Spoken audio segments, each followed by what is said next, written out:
Hello friends, welcome back to our YouTube channel defence step. तो friends, आज का video बहुत ही मज़ेदार होने वाला है, तो इस वीडियो को बिना स्किप किए अंत तक देखें। तो फ्रेंड्स, करते हैं बिना किसी देरी की वीडियो की शुरुआत। तो फ्रेंड, किसी भी देश को सुचारू रूप या नियमित रूप से कार्यशील बनाने के लिए एक संसद की आवश्यकता होती है, उसी प्रकार भारत देश को भी कार्यशील रखने के लिए एक संसद की आवश्यकता पड़ी, जिसका विवरण भारतीय संविधान के अनुच्छेद 79 में निहित है। तो फ्रेंड्स, भारतीय संविधान के अनुच्छेद 79 में भारतीय संसद के गठन के बारे में जानकारी मिलती है। भारतीय संसद 3 अंगों से मिलकर बनी है: निचला सदन, लोकसभा और उच्च सदन, राज्यसभा और राष्ट्रपति। 3 अंगों से मिलकर भारतीय संसद बनी है। लोकसभा की संरचना के बारे में जानकारी भारतीय संविधान के अनुच्छेद 81 में, जबकि राज्यसभा और उच्च सदन की जानकारी भारतीय संविधान के 80 में, संरचना के बारे में जानकारी अनुच्छेद 80 में मिलती है। तो फ्रेंड, भारतीय संसद को द्विसदनीय संसद भी कहा जाता है, क्योंकि इसके 2 सदन हैं, एक उच्च सदन और निम्न सदन और एक उच्च सदन। तो फ्रेंड्स, यदि वीडियो अच्छा लग रहा है तो प्लीज़ चैनल को लाइक करें, सब्सक्राइब करें और शेयर करें। तो फ्रेंड्स,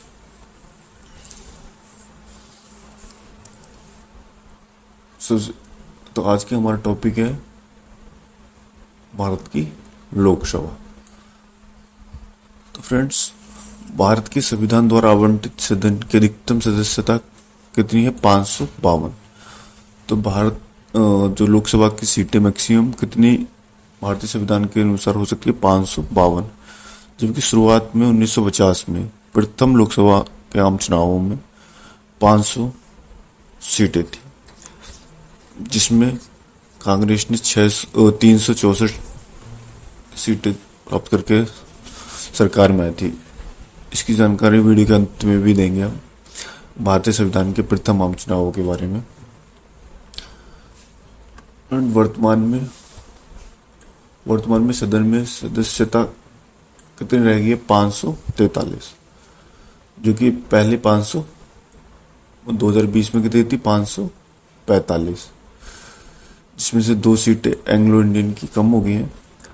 तो 1952 से 2000 के बीच भारत सरकार की सलाह पर भारत के राष्ट्रपति द्वारा एंग्लो इंडियन समुदाय के 2 अतिरिक्त सदस्यों को भी नामांकित किया गया था, जिसे 104 संविधान संशोधन अधिनियम 2019 द्वारा जनवरी 2020 से समाप्त कर दिया गया। तो फ्रेंड्स, अभी टोटल 543 सदस्य, बाकी जिसमें से कुल 131 सदस्य जो है रिजर्व है।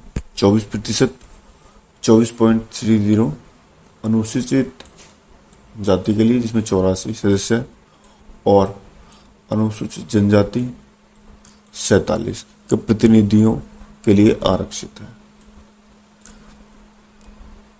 तो फ्रेंड, लोकसभा के सदस्य अपने अपने निर्वाचन क्षेत्रों का प्रतिनिधित्व करने के लिए एक वयस्क सार्वभौमिक मताधिकार और एक सरल बहुलीकरण द्वारा चुने जाते हैं। तो फ्रेंड, जो लोकसभा के सदस्य हैं वो एक वयस्क सार्वभौमिक मताधिकार और एक सरल बहुमत प्रणाली द्वारा चुने जाते हैं, जिनका कार्यकाल 5 साल का होता है, या फिर उसको भंग होने से पूर्व भी उनका कार्यकाल समाप्त हो जाता है। तो फ्रेंड्स, राज्यों के अनुसार सीटों की संख्या, तो इसकी जानकारी भी होना बहुत ही जरूरी है, कई बार एग्जाम में पूछे जाते हैं। फ्रेंड्स, सबसे जो लोकसभा के अनुसार जो सबसे अधिक सीटें हैं उत्तर प्रदेश राज्य में 80 सीटें हैं। तो इसमें फ्रेंड मैं कुछ ही स्टेट के बारे में बताऊंगा, आप इसको वीडियो को स्किप करके आप देख भी सकते हैं। जैसे कि उत्तर प्रदेश से 80 सीटें जिसमें सबसे अधिक है, और बिहार में 40 सीटें, और महाराष्ट्र में 48, तमिलनाडु में 39 और कर्नाटका में 20। इस तरीका से ये सीटें हैं। और दिल्ली में 7, पंजाब में 13,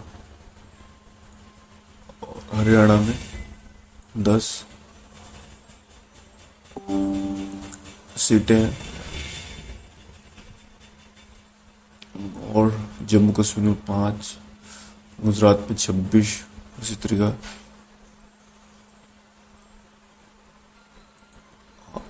प्रथम लोकसभा, फ्रेंड्स प्रथम लोकसभा